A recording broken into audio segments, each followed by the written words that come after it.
Još svega 4 dana smo sa vama, a onda se kompletna ekipa ozbiljnih vesti seli u Zagreb. Iz Zagreba idemo u Ljubljanu, nakon Ljubljane selimo se u Sarajevo, potom slede Podgorica i Skoplje i oko 25. aprila vraćamo se u Beograd. Od 1. maja će, podsjećamo, u svim centrima bivših jugoslovenskih republika krenuti sa redovnim emitovanjem lokalna izdanja ozbiljnih vesti.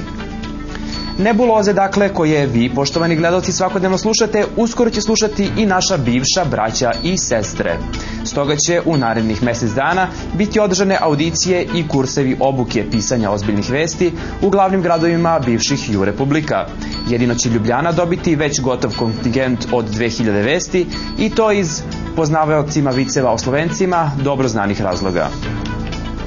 Kompanija Ozbiljne vesti za jun mjesec najavljuje i izbore za Miss Mokre majice i Miss Vlažne gaćice, a tokom mjeseca jula izabraćemo i Miss Bez majice kao i Miss Bez gaćica.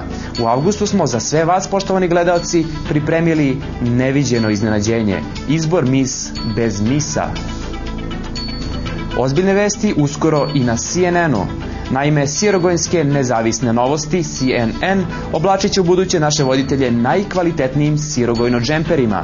CNN će sa druge strane dobiti ekskluzivno pravo na reemitovanje naših vesti.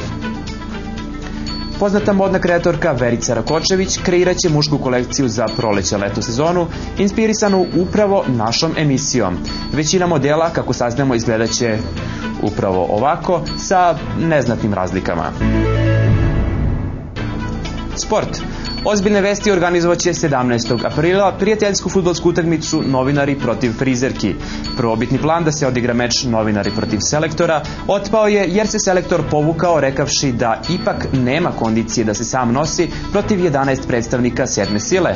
Frizerke pak nestrpljivo iščekuju ovaj revijalni meč i, kako kažu, već oštre makaze. Pratili ste najnovije vesti televizije Metropolis, ostanite dalje uz naš program.